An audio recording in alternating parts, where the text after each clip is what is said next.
on this panel, I know we're running a little bit behind schedule, so definitely don't want to get in way off your lunch and some time off. But I think the topic is critical. 3 years ago, everybody got resetted into a new normal that nobody was wanting, nobody was expecting. Right? And every single organization to a certain level had to modify what they were doing almost overnight. Right? So, I think one of the things that has become evident that as an organization, you need to be nimble enough, you need to be innovative enough, you need to be always thinking that what could potentially go wrong and how will I react to it.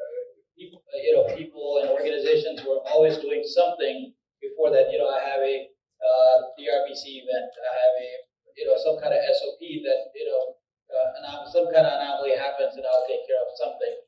Nobody had kind of thought about that. Well, what happens if the kind of essentially Earth shuts down for a couple of days, or a couple of months, or a couple of years? What the hell am I going to do? Right? So as we're kind of slowly coming out of it and preparing for whatever new surprises that come our way, we want to kind of pick everybody's brains a little bit and kind of talk about what is the 2023 looking like? Right? What are the organizations doing to kind of get into some of the things there that have been forthcoming from a year ago, 2 years ago, to something that you're starting to kind of innovate in, like, well, now we have to look at something a little bit differently, looking at 2023, 2024, and what does that look like? So I think that's going to be the primary topic for our discussion today. And with that, I'll get you guys to do your introductions a little bit. Who wants to start? The guy with the mic. Hello everyone, thanks Jay. My name is Hassan. I'm currently part of TCS Digital Customer Experience Management Group. We globally work with our customers, delivering exceptional customer experience. I have been part of WFM and customer experience domain for last 20 years. And the last 3 years definitely has been a paradigm shift in the way the thought process works. I can say 2008, 2009, at that time I was part of Airtel. I really tried hard to push for a home agent concept because practically in the CCT technology stack, I had that option. That feature was available even at that time. But no matter how much influence I tried to generate within the organization, it wasn't an operationally deliverable thing as per most of the leaders involved, both from compliance perspective, delivery perspectives, the BPO partners, the service providers that we were working for. Most of them were not included in that idea. 3 years we have changed a lot, and it's great to be discussing this and seeing how we take it into 2023. Thank you. Hey, my name is Swapnil Nagvekar. I head the workforce management team with GWFM Technologies. I currently think, Jay, on your question, I think currently the industry is divided yet. We are not in sync of what we want to do, right? 50% people probably think that hybrid is the next, is the future, how we want to go ahead. The rest 50% are still thinking, coming back to office is the best way. 3 years to 2020, we all had the same thought, right? Office is the place. You don't work from home. You are on leave, or you are doing extra work at home, right? But after 2020, that paradigm shift, as he just said, right, that has happened. And I think it will take some more time for us to really conclude if hybrid is going to be the way forward, or do we all come back to office? So I think even in 2023, we'll still have this question unanswered, is what I feel.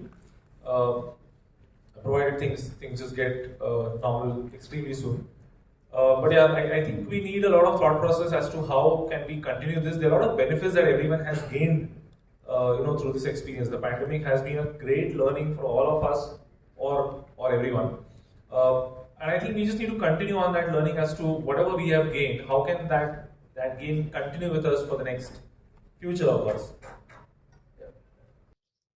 Thanks. Hi everyone, I'm Dheeraj Bhatnagar, and I work with PayPal. the India leader for global risk review team. My team's 400 odd people. We deal with fraud investigations, chargeback disputes. So, prior to this, I was working with American Express for almost 12 years. So, really excited to be part of this esteemed panel.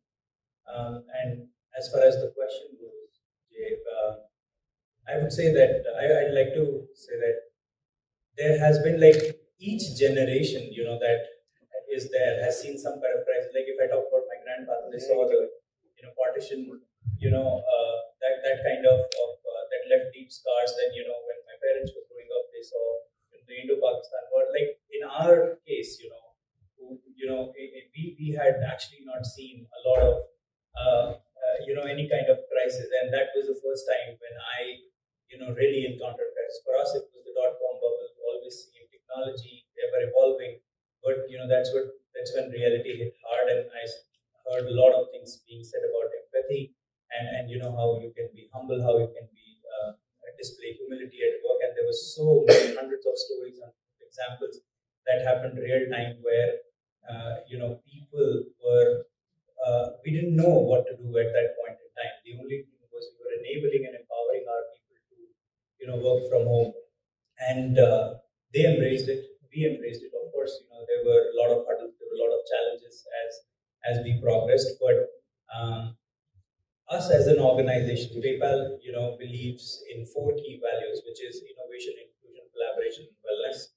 And all of them are so closely related to the topic, that we are talking about as to how the work from home, what the future working model will be. And I personally think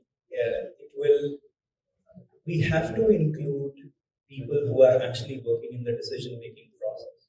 Like there cannot be a bunch of people sitting in a room and just making a decision that, okay, this is what needs to be done, and it doesn't have to be a top-down approach.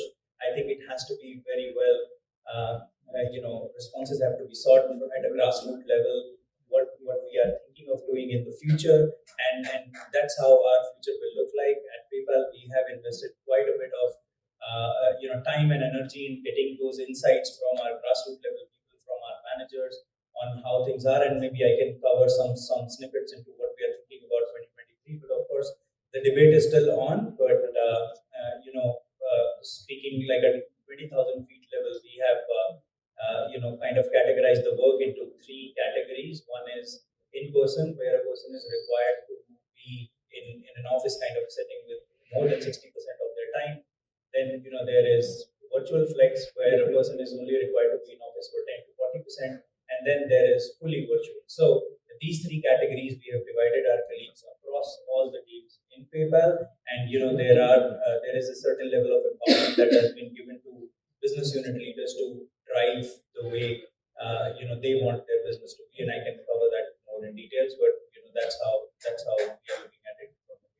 Thanks. Hi, good afternoon, everyone. This is Nirmalia from ResultsCx WFM. I would say that as all of us at workforce management, it is all about queue management, a concept that started at the early of 20th centuries, and it has gone into multiple innovations of handling that particular queue. One of the main things that has taught us, and I think everyone in this room will agree, that pre-pandemic, nobody has thought that an RTA as a profile can be worked out of home, right? That has happened, right? That's a transformation. Organizations, right? We have invested very heavily on the innovations like your RTA bots and all, where the RTAs trigger alerts, which a human interface used to do, has been enabled us to do through a bot. So, as it says, right, the necessity is the mother of all invention. This particular pandemic, and if you see across industries, the maximum innovations happen to manage that particular queue under this problem, right? So, right, that as I agree with Swapnil that there is a 2 school of thoughts, that whether it's a hybrid, whether it is complete work at home or it is complete office. But yeah, hybrid is across what it is happening, and because customers are demanding, one of the key speeches is also that we both the right across both the client across and also the organization with budgets is the last how do we manage that. There are infrastructure costs, there are transport costs which needs to be balanced. At the same time, there's a certain kind of discount that the customer also expects, right? Since we are working out of the home. So yeah, I think hybrid is what it is. But again, let's see what it unfolds for another 2 to 3 years from now. We never thought that the work at home agent will deliver the same productivity as our brick and mortar agents, but it is delivering. There is no such very high attrition in delivery. So even though at a whole that attrition as an index across industry has increased because of the work and as I rightly one of the speeches that was every one job there is 1.76 of the jobs offerings is available, and that is a reality. I think talent upbringing and upskilling is one of the main factors that will be a differentiator across organization in order to retain and to cope up with this particular. Thank you. Good afternoon, everyone. My name is Narayanan, Resource Management Officer. I think this gentleman pretty much covered. During this pandemic, only one major turnaround has happened is the power of employment has shifted from employer to employee, which you could see dramatically. So that's what everybody is telling that they have a more demanding powers now. But as rightly mentioned by that, this is what the real normal now. So we have to change our gears. As rightly mentioned by the gentleman that we cannot take a call in the boardroom as a top-down approach that this is what I want, this is what we need to do. That kind of situations are gone. And we have to understand the ground reality. We have to think from the bottom-up approach as well. So what is the exact situation? What is the pulse of the employees? What is the best model? How can we create a win-win model? So the HR team has to play a vital role and understand the pulse of the employees without compromising. I completely understand without compromising your compliances, without compromising your security perspective. All these things are basic hygiene. And we have to think something differently, how we are going to strike a balance and create a good hybrid model. Based on case to case, but you cannot come out with a corporate hybrid model for every industry, because every industry they have their own nuances. Try to create a hybrid model based on their own case to case basis and submit a proposal, which WFM has to play a vital role. Because you are the people creating and managing the 60% of the cost of the people. This is very, very critical. So you can't do that, nobody can do that. So we have to play a vital role and create a good business model. This is what the hybrid model, case-to-case basis, whatever stream, whatever service line, and we have to convince and we have to build confidence in front of either customers or internal stakeholders or external. That is going to be the model. I think that's a great game changer for the coming years. That's what I am so believing. That's what I'm going to push my senior management as well. Thank you. Hi team, Shankar Venugopal from McMaster. I manage customer experience, which includes workforce management, training, quality, and contact center operations and processes. I'll wait for Jay to take it over. So I have a peculiar point to raise in this one. Yeah, go for it. Seek for other inputs as well. You want to get to your point now while we're on it? And so yeah. From the employer's point of view, right, the biggest problem, two major problems. One is productivity. They're concerned about the productivity, and the other one is they're concerned about their long-term values, goals, and the culture. Whether can they retain such culture in a work from home environment? And from an employee perspective, the point that I really wanted to raise is that all of us here learned the hard way. We work together in an office environment. In a work from home environment, there's a survey which says that less than 15% say that I have a friend in office because of all this the last 2 years what's going on. We kind of miss that emotional intelligence that we can gather in an office environment. If that is the case, and if it is going to prolong for some more time, for the future, is the current frontline staff, are they going to create leaders like this sitting in this room, or is it going to be a problem, or what are we doing? What are our organizations doing to get that emotional engagement which is required for our staff to move up the ladder? I think that's a great thought, Chandra. Things people will have to do differently, right? I think the engagement and again, working remotely, working from home has its own set of challenges, right? You go into environments where, culturally in India you have joint families, right, working overnight hours, talking on the phone or something like that is disruptive to your family environment as well, right? So a lot of those things kind of go into play. And how do you drive that engagement to have that employee stay connected enough with your culture and organization that is not sided by what's happening in the family environment, right? Somebody wants to watch TV at 8 o'clock, 9 o'clock at night, you gotta be on a call, something is different, right? How do you deal with that? So I think let's start with that. What is everybody's perspective on that? Who wants to take that? How do you drive an employee engagement? Yeah, I think it's a fair point, but that's what we are thinking about this hybrid model. Okay, for example, in a month, you can call the employees weekly twice, or thrice back to office. You can create a roster. Okay, plan based on the thing. That's number one. And that is when you have office integration. From an employee point of view, they are talking about two things. One is in a cosmopolitan city like Bangalore or Toronto, my accommodation cost is too high, and the commuting is too high. And I have been sitting in Nagpur, Nasik for the past 2 years, and I have so much bank balance. They don't want to come back. In that situation, how will you do that? that's what now this new scenario is called hub and spoke model. Okay, for example, what's happening most of the time we are having offices only in metros. Bangalore, Chennai, Delhi, and you have 10,000, 50,000 square feet, 100,000 square feet kind of spaces and having 10,000, 20,000 employees. Think something differently. Create a hub and spoke model. For every, that what are the locations you have. Identify your base locations, then create a hub locations. The hub location is nothing but 500 seats, 600 seats. You can go for a plug and play model. You can go for a managed services model. There are so much available in the market now. Go for a plug and play and inform your employees that you have a hub model, hub location within 50 kilometers or 100 kilometers from your resident. You can come for 3 days and all the newbies come to office for training. Once they reach 3 months productivity, they can go back to home, the rotational population. Then after that, the old employees also come for 2 days, 3 days back to office and rotate the people. So that will be cost efficiently, you can manage that. Your attrition will be efficiently managed. There are so many advantages. So I'm not telling that this is the right approach. I'm just sharing thoughts. Like that, you can create something differently. And fundamentally, you are talking about the emotional thing. But because of the social media, yesterday, Swapnil was keep on talking about the social media.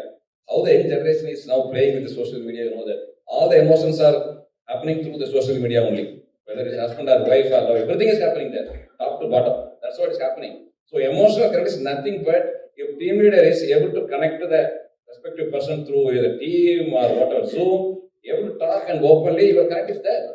What's the point?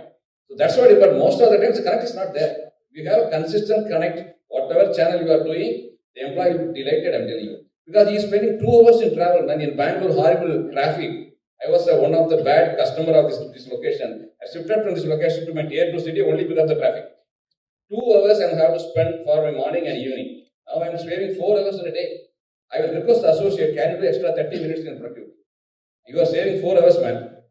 That is giving me an excellent thing. Like that, so many things you can think something differently. You cannot go with a legacy mindset, first of all.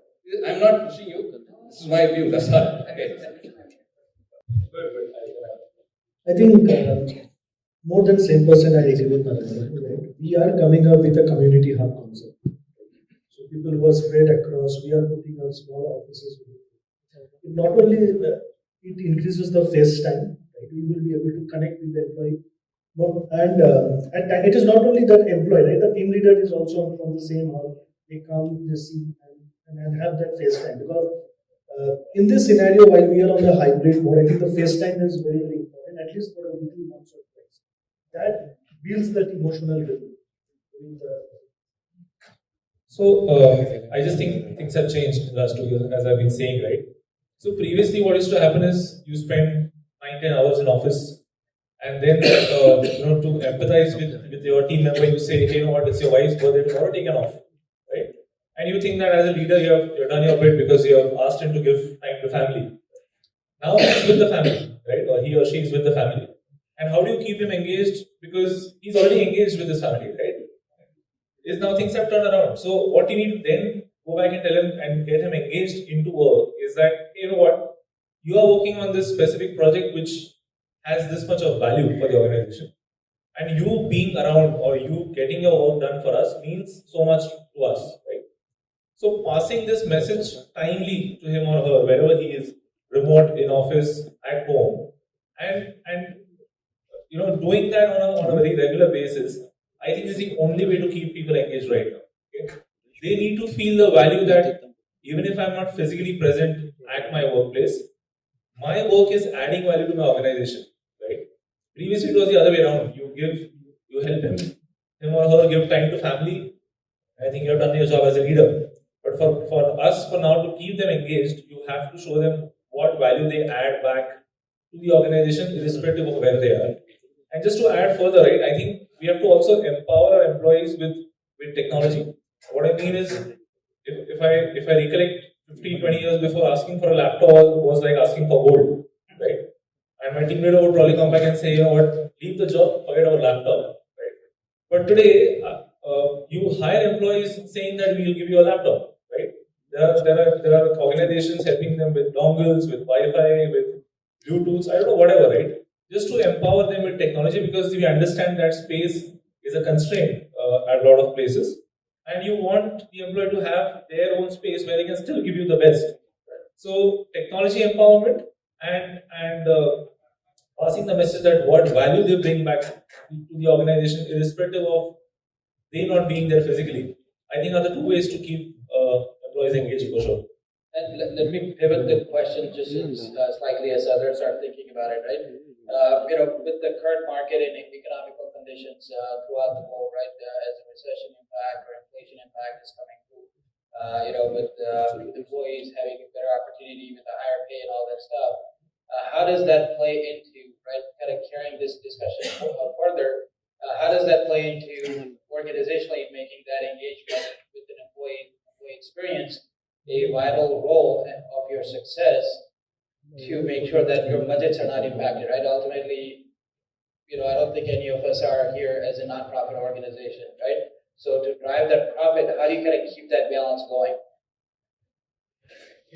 Jay, at first, try and add some points or the thoughts of my fellow speaker, mentioned about how to create that engagement, right? And kind of recency effect is what is playing on me right now, because we just did, so we follow a model called CCC model, which is for the virtual flex employees.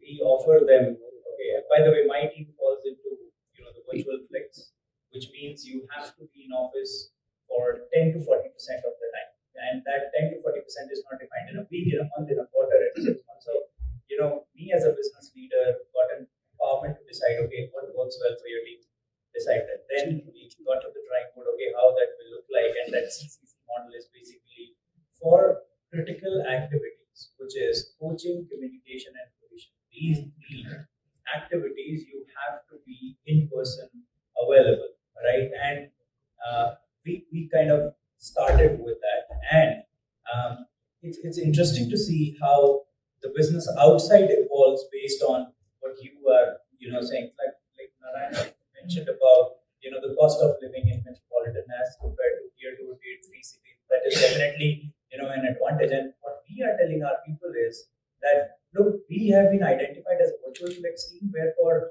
meeting or doing these three things you have to be in office. People are like, okay, that's fine, but then I do not want to relocate to Bangalore because my base location is Kochi or Chennai. Then do not relocate to Bangalore. I think that empowerment, do not relocate to Bangalore, that 40% of the time, maybe do it in a quarter. I am telling you that 10%, come only 10% of the time in a quarter in office, and we are rostering, our cohesion sessions. Like we did all hands yesterday where more than 200 people participated, right? And that was because of the fact, because we are inspiring people to come rather than mandating people to come, that, okay, you have to be here. And because we are virtual flex, we do all the things in a virtual flex model only. If you are doing a town hall, you have to make sure that you give an option for the virtual employees to participate, to be equal, kind of their voice being heard, and also enjoy all the activities. So there is a lot of thought process that goes into making these, 3 C's possible with, the kind of model that we have, but it has to go with inspiring people And what I was mentioning about, some stories, there are, stories that people tell me when I, go into skip sessions and maybe people talk to me one-on-one. They're like, here's the business outside is evolving. There is a paying guest that's now offering them, an accommodation on day basis rather than month basis, or they're not getting into contracts because, that's how the business model for even the paying guest is evolving. They're paying 500 rupees or 600 rupees per night, in a paying guest and coming to office, then, going back. So it really, the ecosystem is kind of becoming like that, and you have to evolve with the ecosystem, give that empowerment to your people and inspire them to come to office with, action-based marketing. Like, when we do all hands, we, have really great engagement activities done, which people participate virtually as well as physically. But those physical pictures, we make a nice, like a mail and then send it across that these are the benefits of, coming to office. So it's more like inspiring, and we do not mandate and we do not tell people that you definitely have to be for an event. That's fine. If you miss it next quarter, we're going to do one more. You can come to that or next quarter. So gradually you will see that shift and people will realize the power of, connection in person. So, And I think it's a great call out that, the ecosystem and the commercial contract of that is also changing, right? Where, like you said, right, the paying guests, right, they used to look for 1 month, 2 month, 3-month engagements. Now they're a lot more open because commercially it's more beneficial for them too. Yeah, great call out. Just add to what Dheeraj said. One necessity is the mother of invention. On the hub and spoke model, this is like May 2020. The teams were spread out. Initially, the teams stayed in the city that they were, but as soon as they were free to move around, most of the team members started going to the cities that they belong to, Uttar Pradesh, down to Kerala as well. Now, when they moved to their cities, the challenge of having electricity available 24/7, or when they were on the shift, or the internet being of the quality that they can manage their work with. One of the team members, and there was a clear mandate that I had given to my team members that if you want to go to your home city, you have to promise me 2 things. One, a continuous electricity. You need to have that committed, and a broadband connection. If you cannot commit that, don't go. Stay in Gurgaon or stay in Delhi. Some people went to Dehradun, had these issues, and the mandate was if you face this 2 days, come back. Those people, instead of coming back 4 or 5 days, same city, they took their father's office space, set up a center there, worked from there. 5 of them on their own didn't come back, but got electricity 24/7. They solve the problem. They solved the problem themselves. I didn't have to create that spoke. That spoke was created by them. I was comfortable because irrespective of whether they are working at home, it's more difficult. The situations, some places you cannot have the desktops that we deployed earlier installed because the house is not big enough. And it's not just, it was actually a problem more in the bigger cities because the living spaces, especially if people who understand for domestic processing, those employees do not have that space that they can even keep a desktop in their home. To be able to run that operation, they were like, call us to office. We would not be able to work with a desktop at our home. We do not have that space available.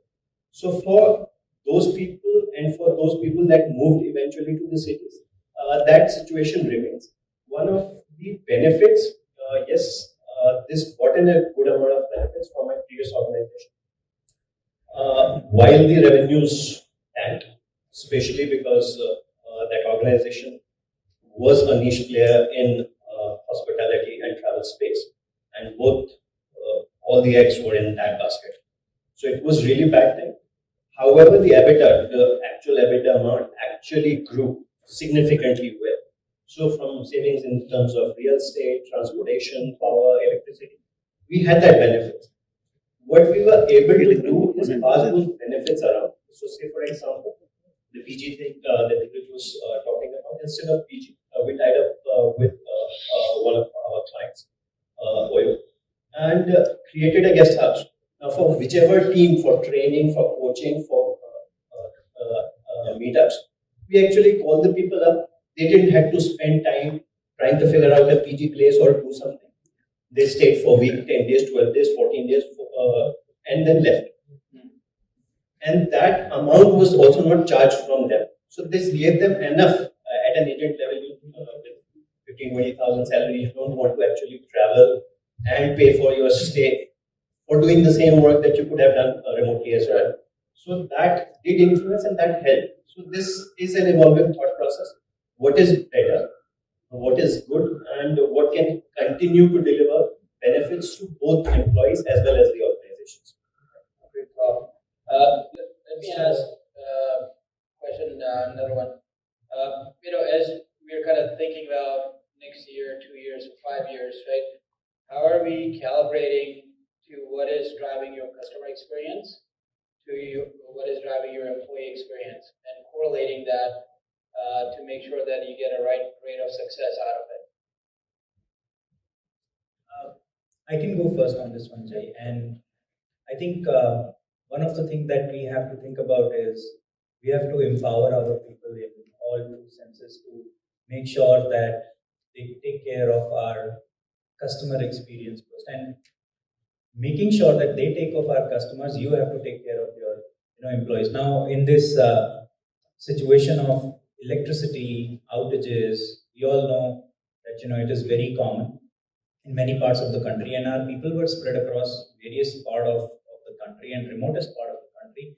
But I think that's where organizations will have to take some calls in terms of investments into the future. Like, for instance, my organization, and I'm very proud to say that what they have done is they have given ergonomic support, like they've told them, to buy furniture for some, dollar amount and, get it reimbursed.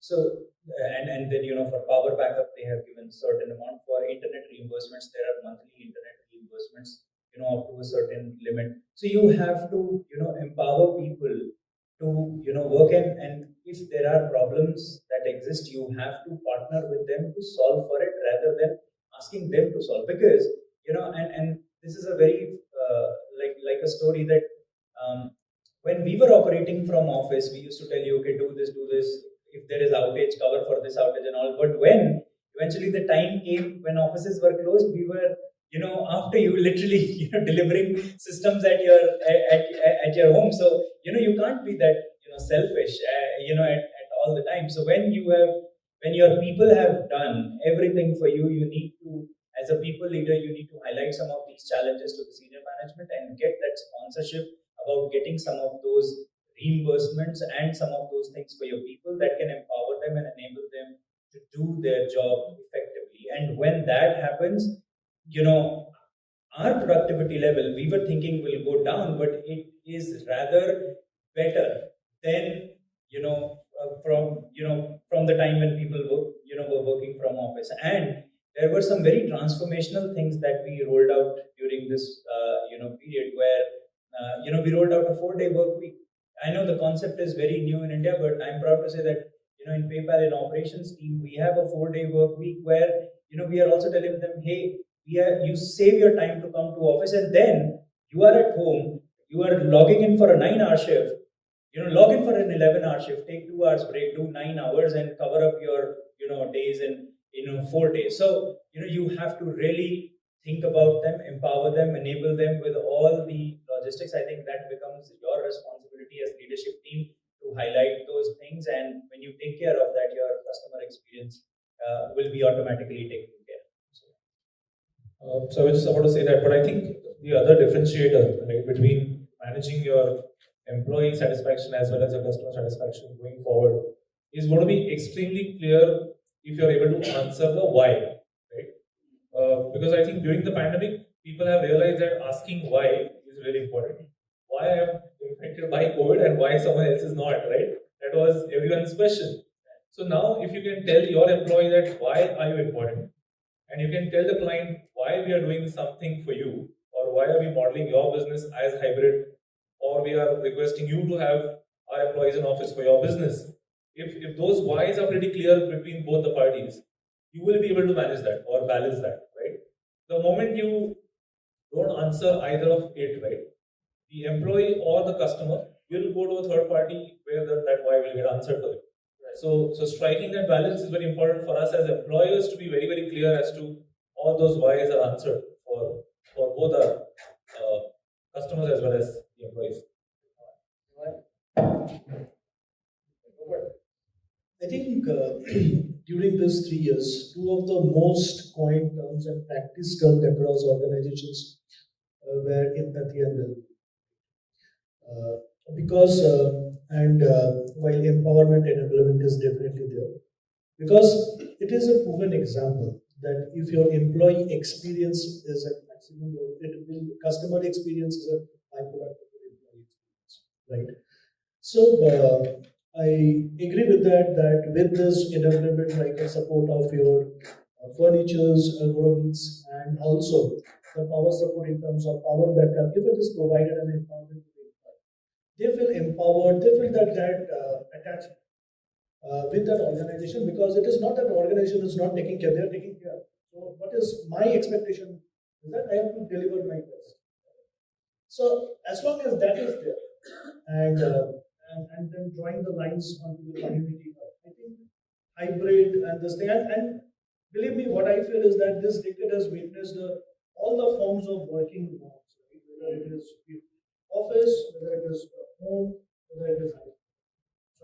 So I don't know whether the other thing unfold for, but yeah, this decade has witnessed all forms of office employment. Yeah, I completely agree. So let us first of all think about the mindset. See, most of the time our management staff, managers, team leaders are having mindset that the entry-level staffs, associates, are order takers, like army soldiers.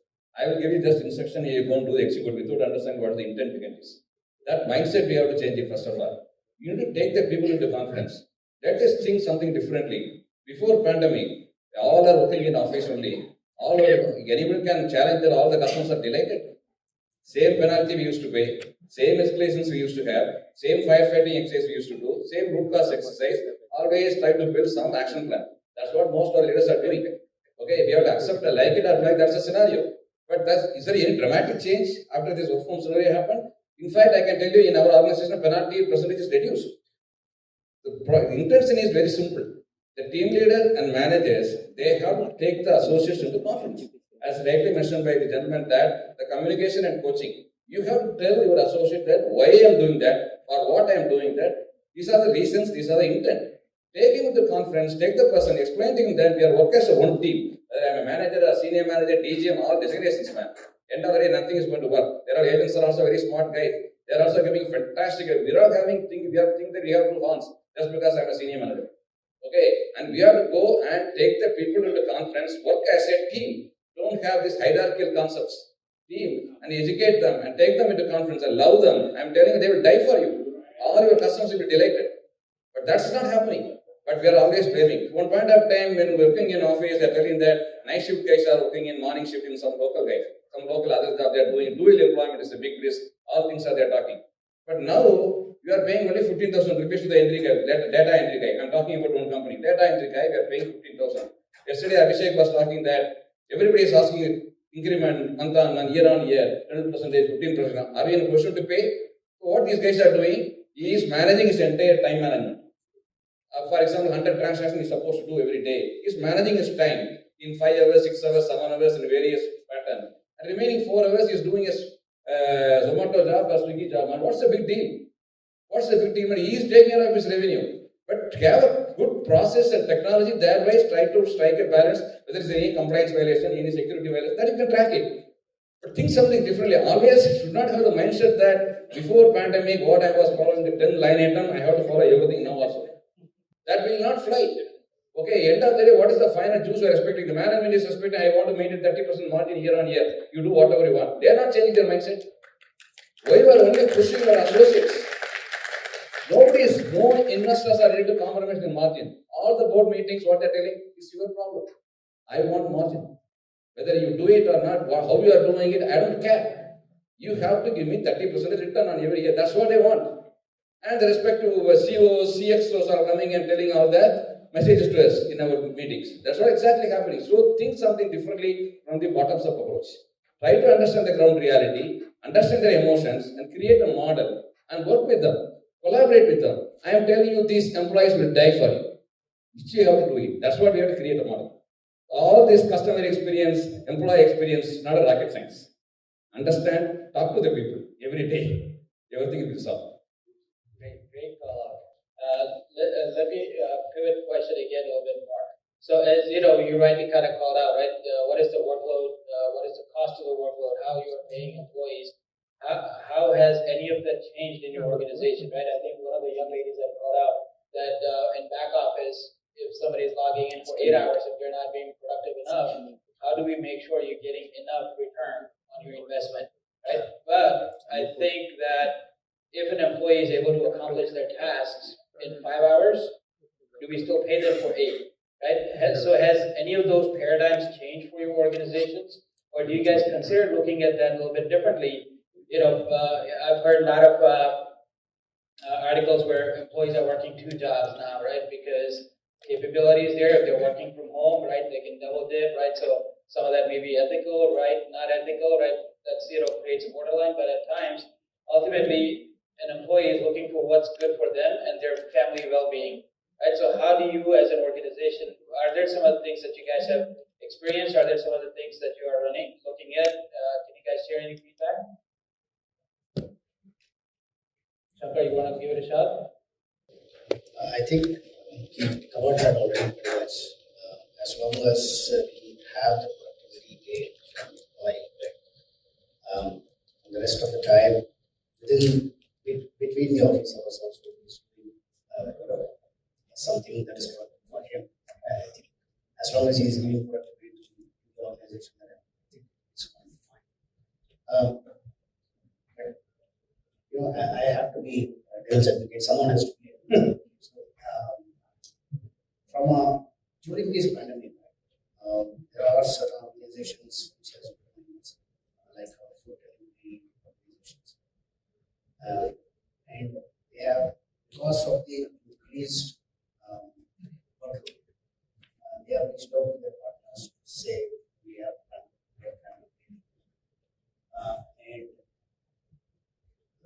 These organizations have done in centers and locations where people have offices. Something overnight, something changed, and we have to do all these innovations. And do you guys see that overnight something will change? So we have to get that. So that it's a huge security issue, loss issue, which comes back, and then we have to get back. How do you think you have a foresight of how you think you can manage to get them all back? How is one of the solutions, of course, but then there are maybe higher in every corporate side. So that situation arises. So your question is more of how do you cover your liabilities? Sorry, I just had a point on the question that you asked, Jay. So I think for us, of course, the pool has now opened up.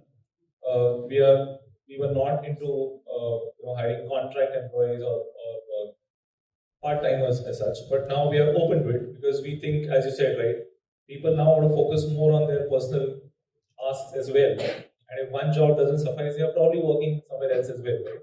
So we just had a huge contract with one of the content moderation companies. And what we realized was the job was so simple that you actually didn't have to even give the employee a desktop or laptop. All they had to do was log into their own cell phones on the app. And the access was created in such a way that they could do the moderation on their own device, right? Now, if they are employed somewhere else or if they are working for someone else, it really didn't matter to us because we were getting our job done, right? And of course, with a larger margin, because what we were paying were not paying that employee was not that we would pay a regular employee, right? So unless we kind of open up ourselves and saying that no, and technology enablement can help us hire this pool of people as well. I think that is a change, and at Hexaware for sure we have seen that change happening. It's also working well because your margins are actually much better than what they would have been with a full-time employee. So the definition of an FT has to change for us. While we were previously looking for one employee delivering their one FT for us, you might have a bunch of employees doing that with the same cost. So if you can model that around well, I think it works fantastically for both the parties again. Yeah, and I think a lot of that non-compete, can't go join an existing client. Yeah, I think think some of those paradigms will also change over, next year or 2 years or something like that. Good. Jay, just to add, when we talk about moonlighting or working for different things, we generally think that you would be working for somebody else as an organization. What we experimented, and we did it successfully, was to be able to, and this was more from a back office domain perspective, where the work and the SLAs are very relaxed, that I can deliver it later. So what we were able to do was to have these people trained for month, and because this was the time when the volumes were very low, we had that availability to be able to upskill them. So what we were able to do was skill them in multiple projects, multiple processes, and as and when we needed, in whichever processes we needed, they were able to work for that. So while it was internal, I had some challenges working with HR because our way of working and our contracts are not like that. We specifically work exclusively for a project. But we got through that. It was a time of innovation. Everybody was coming up with an idea and we were trying. We tried this, and this actually helped me increase productivity for the agent, the revenue for that agent, as well as give them the comfort that irrespective of whether that project stays or not, and it was a very complex emotional situation at that time, people thinking whether when the process goes away, do we stay? For them to be multiple trained in 2 or 3 processes, it gave them the comfort that whether there is a downsizing of one project, I am already skilled and working for another one as well, and therefore continue. So within the organization, and a lot of organizations now are trying to evolve into that situation to be able to create that skill set that you can be assigned to another team immediately or parallelly as well, if permitted. So that's a good idea to be able to do the moonlighting, but within the organization. Right. One more question that I had, as we were looking at, the skills assessment, multi-skilling, right, the omni-channel setup that kind of continues to evolve. Do you guys see any technologies that you see forthcoming, or do you think that would be useful, that might help solve some problems that we are seeing, that might be good for some of the technology owners out of the environment? Yeah, this is very, the flip side, you are absolutely right. So technology has to play a vital role in terms of this virtual training also. That's very, very important. When the pre-pandemic situation, what happened, we used to train the people in a classroom environment. We used to project all the things, and we used to do some practical training. All these are all advantages, yes, we had. But now that's what I'm again and again telling you, the technology has to play a vital role. How we can go to the next stage of increasing and what can I say, enhancing the technology model, thereby virtually you can train the people. Okay, instead of training 20 days, you can do 30 days. What's the big deal? Because once you train the people and you're going to give the complete confidence to the employee, after that your productivity will improve just like that. Your learning curve will come down, right? But you have some extra investment because you have some other savings as well. Your infrastructure costs or other costs you are saving. Make some good investment this side. Put it from one pocket to other pocket. It's no rocket science. Make some investment in technology and invest good thing and create a good confidence and put on the employee that I'm making good investment on you. Most of the time, what we are doing as a WFM or real time, wherever there is an opportunity area, people are not doing a job, we are keep on showcasing that and sending it to the audience. Anybody is giving a positive note to the employee that you have done a phenomenal job for last 1 week, you are achieving productivity, I'm just appreciating you. Very minimum. Most of the time, I tell you that you are not achieved. Your score is less. You are only achieved 80%. That's what you are doing. You do the reverse side. People will, that's a motivation, different game. So like that, invest more. We are saving other side. The finance guy is always making money. Because of the work from home, 3 to 4% is having a bit advantage. Take 2% from there and invest on the employees. I'm telling you this, your training and your capability will improve. There's nothing is impossible. But we have to think, the mindset has to change. See, for example, this Zoho, this Sridhar Vembu, I know this gentleman very close. So that guy, what he's done, is operating out of a place called Tenkasi in South Tamil Nadu, deep South Tamil Nadu. Okay, no internet, nothing is there. What is did? More than 100 technology guys are working for him. What is did? He hired a marriage hall. Okay, because of water infrastructure, he hired a just marriage hall. I just made an investment on good internet, good AC, good power supply. That's all. It's working very well. You know that question? 0.01. So I'm telling you, that's a mindset. One point of time, people are telling nothing is impossible. I have to work only in Bangalore, Chennai, and California. Not like that. End of the day, what is the juice you are bringing into the table? That's all.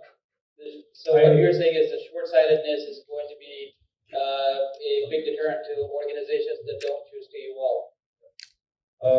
Just on taking the point forward, sorry, my bad. And especially for the technology guys, right? Since you asked a very specific question. I know they want to know because it makes them money.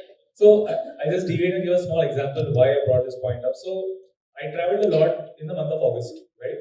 And one sudden day, I got an update on my cell phone through Google Maps saying that, hey, Swapnil, 4th August was your most busiest day. And I was pleasantly surprised that, okay, someone was monitoring me. I didn't even know that, right? I read that, I took that feedback and I left it, right? So for the technology guys, I think until now, we have made it very obvious for everyone that, hey, log into this system for us to monitor you, right? I think we need more silent kind of technologies which are placed somewhere without telling people that we are going to monitor you day in, day out. Just as what Narayan just said, right? Just come back to them and say, have you done what you're supposed to do or you're not doing it, right? Don't make it very obvious for them that this is your start time, this is your login time, this is your break time. So I think that kind of technology shift will help us to just have that more empathy with people who are working remotely and not there physically with us. Yeah, subtle updates, right? Yeah. We have always been working on technology from increasing the agent assistance perspective and making his or her job easy. Right? We have always been doing that pre-pandemic as well. Right? Like what Narayan mentioned, what is important is total transformation in training via gamification. How you impart the training. Instructor-led training is, I think, is gone. We need to move more towards virtual training and gamification and how you impart. That's my point. Yeah, I mean, I always look at it that as it's a mutually aligned relationship, right? It's always going to be transactional, right? Nobody's going to jobs just because they love going to work for somebody else, right? They would rather have an Apple company working for them than them working for Apple company, right? So, understanding that that relationship is always there. Yes, the respect has to be there to kind of govern the cadence of transaction, right? Because the company's loyalty to the employee is that I'm going to make sure you are paid right, you are taken care of as long as you are working for me, right? Vice versa, employee expectation is that as long as I'm working for you, I'm respected, you are not doing anything wrong by me, and I'm able to take care of my work-life balance or integration. Thank you guys, very, very interactive conversation.